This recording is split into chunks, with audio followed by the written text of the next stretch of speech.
সিরাজগঞ্জের চিঙ্কু মাস্তান আর আতিক ভাই আর সোহেল ভাই এই প্রথম আমরা কোনো সেলিব্রিটির সাথে দেখা করতে যেতেছি, বিশেষ করে আমি। কিন্তু শামীম ভাই আগে গেছিল। তো বলতে চাচ্ছি, আমাদের কন্টেন্ট ক্রিয়েটর মিলন মেলা ঈদের একদিন পরে, না ভাই? একদিন পরে। সো ঈদের একদিন পরে আমাদের কন্টেন্ট ক্রিয়েটর মিলন মেলা। এটা কিন্তু টিকটকের না, আমরা মানে যারা ভিডিও তৈরি করে, কন্টেন্ট তৈরি করে ফেসবুকে যারা ভিডিও বানায়।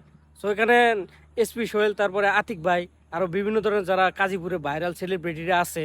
সো যে ফেসবুকের যারা গাইডলাইন দেয়, বিভিন্ন ধরনের টিপস দেয়, সো সব কম বেশি সবাই থাকবে। তারপরে কাজীপুরের নাসরিন ব্লগ, হাস্তুরি আপা, সেও কিন্তু থাকবে। সো ভাই এই বিষয়ে আপনি কিছু কন্ত দিই। আর এখানে কিন্তু সেলিব্রিটি শুধু এসপি সোহেল ভাই, আতিক ভাই আর হাস্তুরিয়া পাজে থাকবে, আর কোনো মানে না। মানে মোট কথা যে 100-র উপরে সেলিব্রিটি থাকবে, ছোটখাটোর থেকে শুরু করে 100-র উপরে সেলিব্রিটি থাকবে। সবার সাথে একই সাথে মিলতে পারবেন, একই সাথে কথা বলতে পারবেন, ছবি উঠতে পারবেন, আর আপনার সবগুলা বন্ধু এক হয়ে যাবে। আর এখানে গেলে যেতে হবে কোথায়? আপনার তো অবশ্যই ভিডিও দেখছেন, সিরাজগঞ্জ কাজীপুর বেতগেরি স্কুল মাঠ।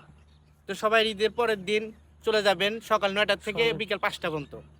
আর আর আমাদের এই অনুষ্ঠানটা হয়তো পরিচালনা করছে মনে হয় একরামুল ভাই, হ্যাঁ, কাজীপুরের একরামুল ভাই। তো একরামুল ভাইকে অসংখ্য ধন্যবাদ একটা সুন্দর একটা ব্যবস্থা করে দেওয়ার জন্য। সো আমি তার ভাইয়ের ভিডিওতে দেখছি, সে কিন্তু অনেক পরিশ্রম করতেছে, অনেক খাটাখাটি করতেছে। সো সবার জন্য শুভকামনা থাকবে, যারা যারা আসবে সবার জন্য অভিনন্দন ও ভালোবাসা রইল।